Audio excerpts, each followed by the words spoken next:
দেখে হয়তো মনে হচ্ছে কোনো এক গ্রামের বাড়ির উঠোনে বসে আছি। অবাক করার ব্যাপার হলো এটি ঢাকা শহরের মাত্র 1.25 কাঠা জমির উপর বানানো 900 বর্গফুটের একটা বাড়ির ভেতরের দৃশ্য। এখানে চারপাশে ঘনবসতি থাকা সত্ত্বেও ভেতরে আলো বাতাসের কোনো কমতি নেই। পুরো নির্মাণের সঙ্গে জড়িয়ে আছে এক মানবিক গল্প। আর এই স্থাপনার পরিকল্পনা করার সময় ভাবা হয়েছে নগরের জনঘনত্বের কথা। জানবো এই চমৎকার স্থাপনার আদ্যকাঙ্ক্ষা। ছোট্ট একটু জায়গা আর কি। সব মিলে 1300 স্কয়ার ফিট, জায়গার মাপ হচ্ছে 1300 স্কয়ার ফিটের কাছাকাছি। ওনাদের জন্য সবচেয়ে বেশি কি দেয়া যেতে পারে এটাই ছিল মূল চ্যালেঞ্জ। আমাদের একদম ডে ওয়ান থেকে কখনো এটা ছিল না যে ওনাদেরকে খুশি করা আর কি। শুধু খুশি করতে চাওয়াটা জীবনের লক্ষ্য হতে পারে না আর কি। আমি আমার প্র্যাকটিস সেটার উদ্দেশ্য এরকম না যে কিছু মানুষকে খুশি করে আমার রুটি রুজি অর্জন করা আর কি।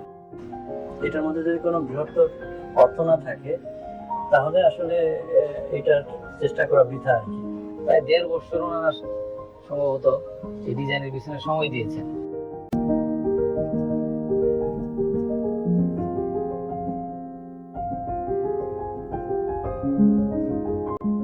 একটা হচ্ছে যে নিচে ডুপ্লেক্স দিয়ে উপরে রেন্টেবল ইউনিট, ওনারা যা চেয়েছেন একটা বক্স মতো জিনিস, ওটার মধ্যে কোনো ইমোশন নাই, বা আমরা যেটা বলি যে ঢাকার বাড়িগুলি যেন কেমন, এখানে থাকতে ইচ্ছা করে না, এখানে থাকতে থাকতে দম বন্ধ হয়ে যায়, আমরা রিসোর্টে চলে যাই, 1 রাত থেকে আসি, 2 রাত থেকে আসি। এই যে বিষয়গুলি, এইগুলি থেকে বের হয়ে আসার উপায়টা কি, বা কেন এইগুলি হচ্ছে, সেই জায়গাগুলিকে প্রশ্ন করে করে করে করে অ্যাকচুয়ালি প্যারালাল আরেকটা স্কিম আমরা দাঁড় করাই।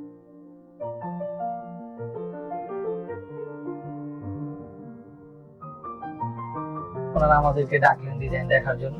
প্রথমে একটা দেখিয়েছিলেন, তারপরে বললেন যে ওটা ওনার পছন্দ হয়েছিল। তারপরে বললেন যখন উনি চলে আসবেন, বললেন যে আশরাফ ভাই আমাকে কি 5টা মিনিট সময় দেওয়া যায়। তখন আমাকে ওই যে মাঝখানে উঠান সহ একটা ডিজাইন আমাকে দেখাইলো।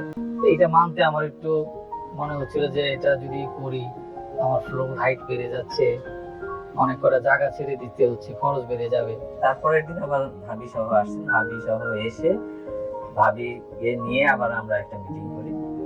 সেই মিটিং এ ওনারা অ্যাপ্রুভ করেন সেকেন্ড প্রপোজাল, বা আমাদের চিন্তা ভাবনার রিফ্লেকশন যেটা আপনারা এখন দেখতে পাচ্ছেন। আমার কাছে একটা জিনিস ছিল যে বাসা আর বাড়ি এই দুইটার তফাৎটা খুঁজে বের করা।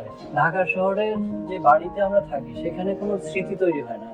মনে প্রাণে চেয়েছিলাম আমরা সবাই যে এইটা বাড়ি তৈরি করতে, বাসা না আর কি।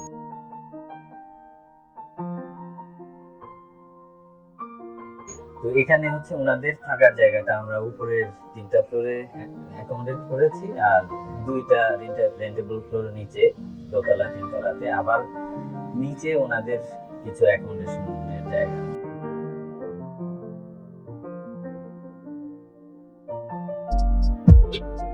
স্বপ্নেও ভাবতে পারি নাই যে আল্লাহ আমাকে এত সুন্দর, মানে আমার মনের মতো একটা বাড়ি আল্লাহ আমাকে দান করবেন।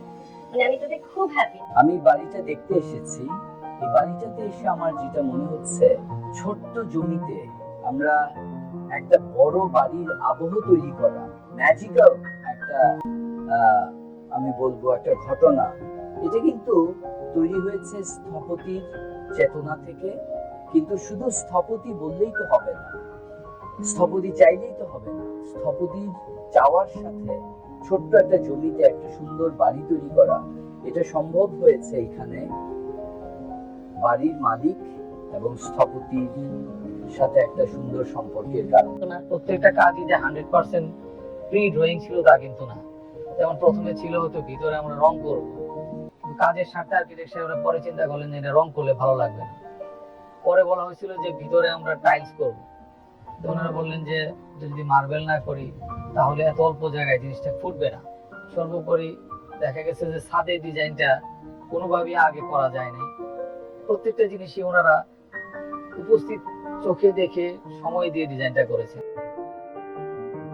প্রত্যেকটা কর্নার ডিজাইন করা হয়েছে যাতে খুব স্পেসিফিক আর কি, এবং এখানে মেমোরি তৈরি হতে পারে আর কি।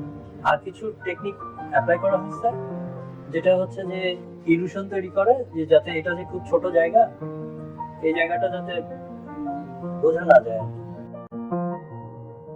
ঢোকার সময় কিন্তু আপনি বুঝতে পারবেন না, ঢোকার সময় মনে হবে একটা ছোট্ট বাড়ি, কিন্তু ঢোকার পরে এখানে একটা বিস্ময়কর জগৎ আনফোল্ড করতে থাকে।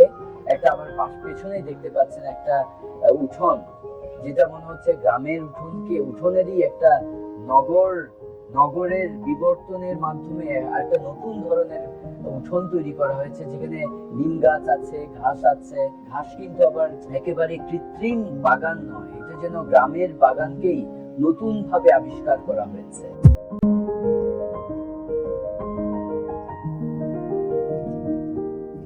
এখানে গভর্নমেন্টের রুলস অনুযায়ী যত স্কোয়ার ফিট পাই তার বাইরে 1 মিলিমিটার কাজও আমরা করি না। এটা এক্সিস্টিং রোড লেভেল থেকে জমিটা অনেক নিচু ছিল, তো এখন ল্যান্ড ফিল করতে গেলে যে খরচ হয়, তাতে দেখলাম যে ওইখানে যদি আমি একটা রুম করতে পারি তাহলে খরচ অনেক কমের মধ্যে হয়ে যায় আর কি। আর এটার ফাউন্ডেশনও একটু ডিপ ফাউন্ডেশন করা আছে, সয়েল কন্ডিশন ভালো না, একটা র্যাপ তো করাই ছিল, আর রিটেনিং ওয়ালটা করে ওই জায়গাটাকে ব্যবহার করি। এটা অ্যাকচুয়ালি এই বাড়ির মূল বৈঠকখানা আর কি। এটা হচ্ছে সেমি বেসমেন্ট, গ্রাউন্ড ফ্লোরে রোড লেভেল থেকে পার্কিং, এরপরে ফার্স্ট ফ্লোর আর সেকেন্ড ফ্লোর এই দুটো হচ্ছে 4টা রেন্টাল ইউনিট আছে আর কি। স্টুডিও অ্যাপার্টমেন্ট ছোট পরিবারের জন্য এটা খুব আদর্শ আর কি।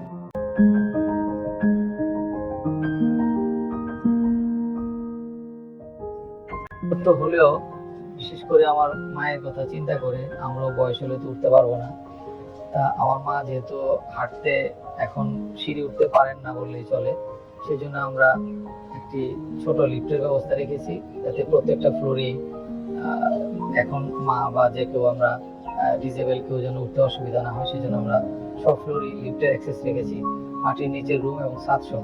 আমরা গত 2 বছর ধরে এটার ক্লাইমেটিক রেসপন্স, টেম্পারেচার এগুলো নিয়ে স্টাডি করছি, এর পারফরমেন্সটা জাজ করছি আর কি। তো সোফার এটা খুব স্যাটিসফ্যাক্টরি আর কি।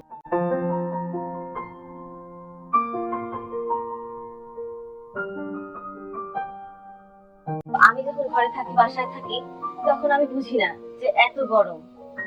আমার কিন্তু ইলেকট্রিসিটি কিন্তু খুব ঝামেলা ছিল, আমি বুঝতামই না যে আসলে ইলেকট্রিসিটি নাই। কারণ ইলেকট্রিসিটি নাই কেন বুঝতাম না, আমার এত বাতাস, মানে আমার দরজা খুলে রাখাই মানে মুশকিল হয়ে যায়।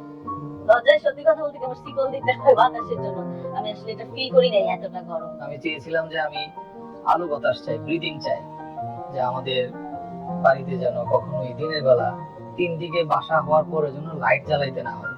এই জিনিসটা আলহামদুলিল্লাহ আমরা পেয়েছি, যে আমাদের ওয়াশরুমেও দিনের বেলা লাইট জ্বালাতে হয় না।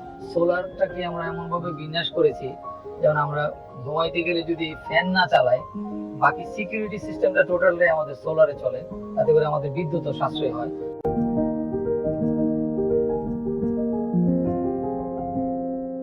আমরা যখন একটা ছোট্ট জমিতে একটা বাড়ি তৈরি করি, ওই বাড়িতে যদি আপনি গতানুগতিক ধারায় যান, গতানুগতিক নির্মাণ প্রক্রিয়ায় যান, অনেক কিছু করা সম্ভব হয় না। কারণ আমরা প্রথমেই ধরে নেই যে আমার সামর্থ্য কম, আমার স্বপ্ন পূরণ সম্ভব নয়। ওইরকম একটা পরাজিত মানসিকতা নিয়ে কিন্তু আমরা ছোট্ট জমির দিকে তাকাই। কিন্তু ওই ছোট্ট জমিকেও কিন্তু এক ধরনের নতুন ভাবে হারভেস্ট করা সম্ভব, নতুন করে কাল্টিভেট করা সম্ভব, এখানে তৈরি করা যায়। আমাদের বাসাটা আমাদের আলহামদুলিল্লাহ সবারই খুবই পছন্দ। সারাদিন যতই পরিশ্রম করে আসি, এখানে আসলে অনেক ভালো লাগে, মনে হয় যেন একটা শান্তির জায়গায় ফিরে আসছি। আলহামদুলিল্লাহ।